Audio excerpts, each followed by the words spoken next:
Përshëndetje të gjithëve, këtu pastor Senderhoti, dikush më ka bërë pyetje tani në internet, më ka dërguar në email duke kërkuar nga unë që të përgjigjem pyetjes se si të instalojë në kompjuterin e tyre Biblën shqip që të mund ta studioj me lehtë. Kjo është një gjë shumë e lehtë. Ne kemi vitin e kaluar kemi pas një bashkëpunim me vllaun Rick Meyers nga Shtetet e Bashkuara të Amerikës, i cili është programer. Dhe ai e ka programuar Biblën në shqip duke vendosur në softwarein quhet eSword. Një software që do ta gjejmë tani. Shkoni në Google dhe shkruani këto eSword dhe bëni një search. Dhe mandej klikoni tek eSword Electronic Age këtu. Këtu mund të lexoni për vllaun Rick Meyers edhe për punën e tina, mund të shkoni mandej klikoni download. Edhe këtu klikoni duke i thonë download dhe save file.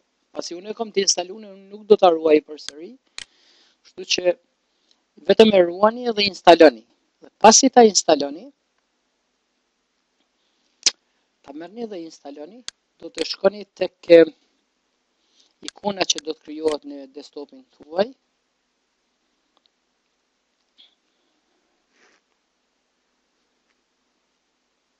Këtu.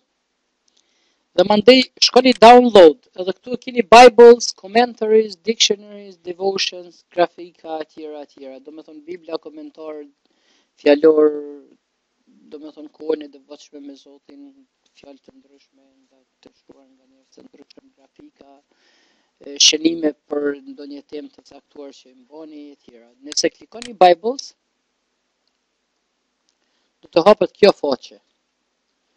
Ku mandej do të shkoni duke kërkuar Albanian Bible, Biblia në shqip.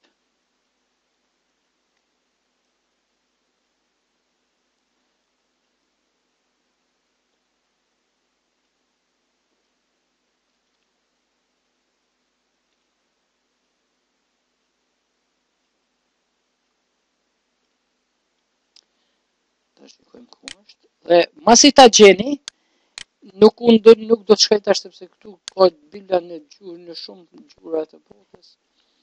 Kështu që derisa ta gjejmë do të na merr kohë të gjatë, por nëse e gjen atëherë vetëm klikon kështu edhe do të dal këtu. Dhe pasi të dal këtu, mund t'ja bësh download. Mund t'ja bësh start këtu edhe do të vazhdoj. Kështu që mandej mund të marrësh edhe komentar të ndryshëm nga njerëzit e ndryshëm që janë po ashtu free, fjalor të ndryshëm për t'i përdorur, dhe po ashtu shkrime të ndryshme nga njerëzit për kohën e përditshme me Zotin. I edhe grafika të ndryshme, do me thonë harta edhe grafika të ndryshme. Edhe temat të ndryshme që i kanë shkruar njerëzit e Zotit e i kanë vendosur këtu, po ashtu mund t'i bësh edhe tituat. Gjithashtu. Kështu që të shikojmë se si përdoret kjo. Kur të instalohet Biblia në shqip,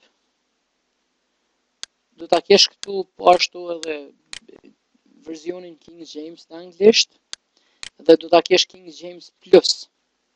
King James Plus është King James, versioni King James po ashtu me disa numra, të cilët janë si form linki që do drejtoj në fjalën origjinale, se çfarë kuptimi ka fjala në fjalor. T'ja zojmë shembull, jemi duke shiku tek Psalmi 55:1, o Perëndi veri veshin lutjes sime. Cila fjalë përdoret të veri veshin? Çka bëjmë është, e bëjmë paralel, e bëjmë King James Plus me shqip. O Perëndi veri veshin, thot, give an ear. Edhe afrojmë të numri, të linku, dhe me njëherë do ta kemi këtë tabelën këtu, që do të tregoj cila është fjala që përdoret për veshin këtu. Në hebraisht edhe çfarë kuptime ka, të gjitha kuptimet. Është një mënyrë e mrekullueshme për ta studiuar fjalën e Zotit. Është një mënyrë shumë e posaçme e veçantë. Edhe për ta kuptuar me lehtë, ne i kemi librat e Biblës. Dhe na filla deri te zbulesa. Ne i kemi kapitujt që tregojnë. Po ashtu kemi mundësinë për të bërë kërkime. Për shembull, mund ta kërkojmë fjalën gjaku, mund ta shikojmë në krejt Biblën, apo dëshirojnë vetëm Testamentin e Ri, apo vetëm tek Ungjillit. Edhe mund të shkojmë kështu dhe mandej t'ja bëjmë kërko. Dhe automatikisht do t'i gjej të gjitha fjalë që kanë të bëjnë me gjakun. Edhe do të tregoj sa fjalë këtu, domethënë sa vargje edhe sa fjalë të gjitha kanë dalur. Kështu që por nëse do me kërku në anglisht, e kërkon në anglisht, edhe vetëm e shkruan në anglisht fjalën, edhe do të dalë. Edhe kështu që nëse ja bën okay, kjo do të vendos mandej tek ku ke qenë përsëri, tek vendi ku ke qenë. Po t'i shpjegoj edhe këto ikonat këtu, për shpejt e shpejt, po do t'i shpjegoj tani. Është kjo na vendos tek si mi gjetë shkrimet, po ashtu te komentarët edhe te fjalori. Kjo tjetra na vendos vetëm për ta lexuar Biblën edhe asgjë tjetër. Kjo vetëm komentarët, kjo fjalorin, kurse kjo është për të shkruar shënimet tona. Unë zakonisht e mbaj këtu, sepse dëshiroj të lexoj edhe Biblën edhe komentari çka thotë edhe fjalori, fjalët e caktuara. Kështu që luani me të. Dhe pasi ta mësoni shumë lehtë, mandej ta përdorni, do të duket shumë me lehtë ta studioni fjalën e Zotit Biblën. Ju bekov Zoti shumë. Kaloni bukur.